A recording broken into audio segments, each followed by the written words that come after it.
Oke, jadi mari kita coba bahas lagi mengenai animenya dari Classroom of the Elite. Dan kali ini tuh sendiri masih mengenai episode ke-9-nya.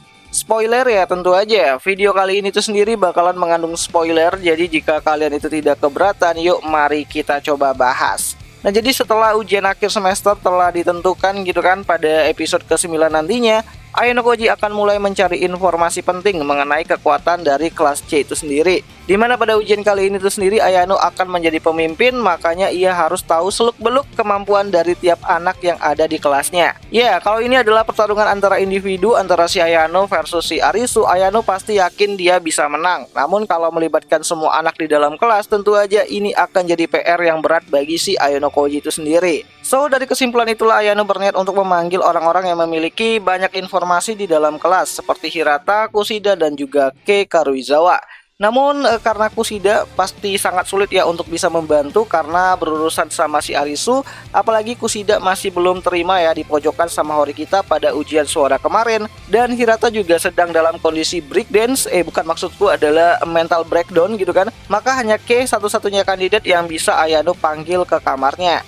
Ya, di sini adalah pengalaman baru bagi Kei untuk datang ke kamarnya si Ayano Koji. Dan Ayano Koji pun langsung menelepon Kei untuk datang ke kamarnya.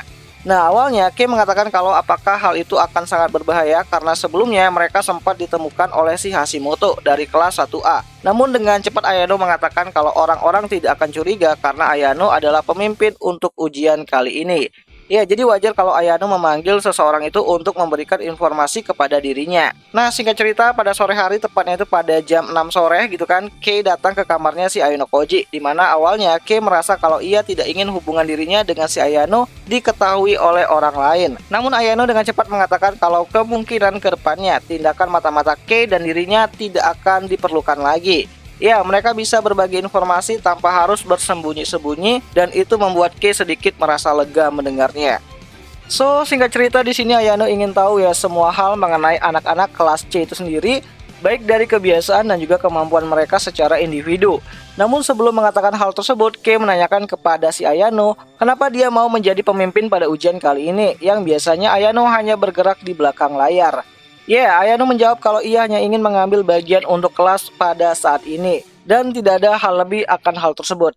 Ya, meskipun sulit diterima, namun Kei sedikit mengerti dengan keadaan yang sedang terjadi di kelas C itu sendiri.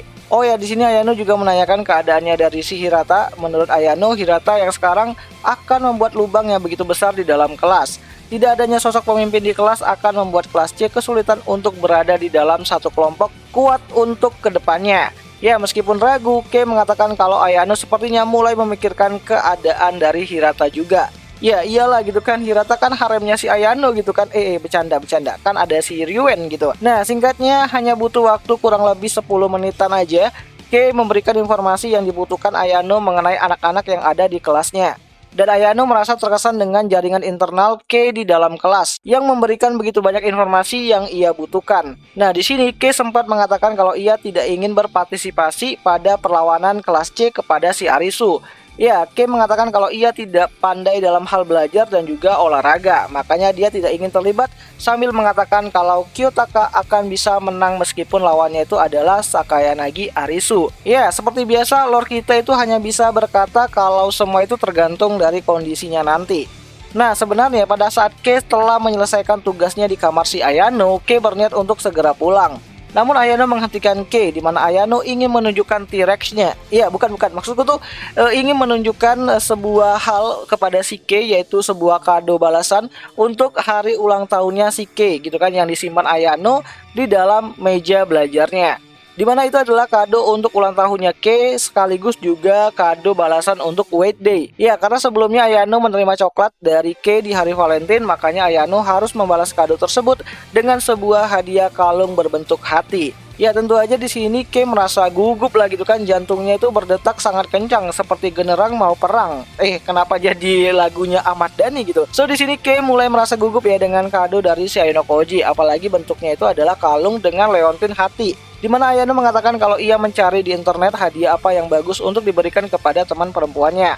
Makanya ia menemukan itu. Oh ya, di sini Ayano itu baru pertama kali ya menemukan pengalaman untuk memberikan kado balasan ataupun memberikan sesuatu kepada gadis yang seumuran. Makanya si Ayano ini tuh nyari di internet lah gitu kan, kado apa yang cocok untuk ya anak seumuran dengan dirinya yang jenis kelaminnya itu perempuan gitu. Ya, Kei dengan cepat mengambilnya, memakainya di lehernya sendiri dan menuju ke tempat cermin di kamarnya si Ayano Koji. Nah, Kei di dalam hatinya berharap kalau suatu saat nanti ia bisa berkencan dengan Ayano Koji sambil mengenakan liontin tersebut. Ya, di sini Kei merasa terkejut lah gitu kan, karena ternyata Ayano ini tuh mengingat hari ulang tahun dirinya. Dan awalnya Kei sempat menolak lah dengan hadiah yang ingin Ayano ini tuh berikan, karena bentuknya itu sangat kecil banget gitu kan, cuman sekotak doang. Ya, di sini Kei masih malu-malu kucing gitu kan, namun setelah tahu isinya itu adalah kalung hati berwarna emas dengan harga mencapai 20.000 poin pribadi, itu membuat Kei salting gitu kan, sampai mukanya itu memerah. Ya, meskipun begitu Kei bilang kalau Ayano Koji memberikan dia sekotak makanan, ia bisa saja memberikan nilai 15 akan hadiah tersebut. Namun karena Ayano ini tuh memberikan kalung berbentuk hati, makanya Kei hanya bisa memberikan nilai 10. Nah, di sini sisi-sisi tsundere-nya Nino Nakano udah mulai lekat nih gitu kan pada karakter dari Kei Karuizawa. Ya, intinya Kei sangat suka dengan hadiah dari si Ayano Koji, namun masih malu gitu kan untuk mengatakan hal yang sesungguhnya. Apakah ini tanda bahwa ternyata heroin sebenarnya masih tetap Kei Karuizawa, bukan si Ichinose yang jadi beban pada beberapa episode sebelumnya, apalagi Suzune gitu kan yang masih mencintai kakaknya sendiri gitu kan. Ya, dia inces gitu kan. Ya, di sini tim dari si Kei Ayano sudah pasti bakal senang banget lah melihat episode ke-9-nya nanti, yang mana selain kita bisa lihat mengenai Loli Arisu, kita juga bisa lihat bagaimana sisi romantisnya dari Ayano Koji bersama dengan Kei Karuizawa. Ya, walaupun nggak romantis-romantis amat lah gitu kan, tapi Kei itu merasa bahwa itu adalah sesuatu yang romantis yang pernah Ayano Koji lakukan untuk dirinya. Nah, peristiwa pemberian kado ini tuh sendiri harusnya bisa kita lihat nanti pada episode ke-9 dari animenya Classroom of the Elite yang akan kembali hadir nanti pada tanggal 28 Februari 2024. Nontonnya di mana ya? Tentu aja nontonnya tuh di aplikasi B-Station lah gitu kan, tempat nonton anime kesayangan kita semua, walaupun rada-rada premium sih. Dan ya, akhir kata itu aja lah dulu mengenai video singkat kali ini. Cuman mau ngasih tahu doang mengenai momen romantis antara Karuizawa Kei dengan si Ayano Koji yang terjadi di kamarnya si Ayano Koji itu sendiri. Ya, untuk aja bukan kejadian yang aneh-aneh gitu kan. Karena yang aneh-aneh bakalan ada nanti di season 4 ataupun season 5-nya, yaitu di second year-nya itu sendiri dari serialnya Classroom of the Elite itu sendiri. Jadi tahun pertama ini tuh Kei dan juga Ayano masih belum jadian harusnya gitu kan, masih belum pacaran, karena pacarannya nanti mungkin di season lanjutan. Kalaupun nanti ada season lanjutannya gitu kan. Kalau nggak ada ya udahlah, kita baca like novelnya aja lah gitu kan. Dan ya, itu aja lah dulu mengenai video kali ini. Dan jika ada yang salah aku minta maaf, dan sampai jumpa di pembahasan anime lainnya. Jani. Jadi nggak sabar nanti lihat mukanya si Kei ya, bagaimana merahnya dia diberikan kado sama si Ayano Koji. Ya, harusnya sih dia kesemsem gitu.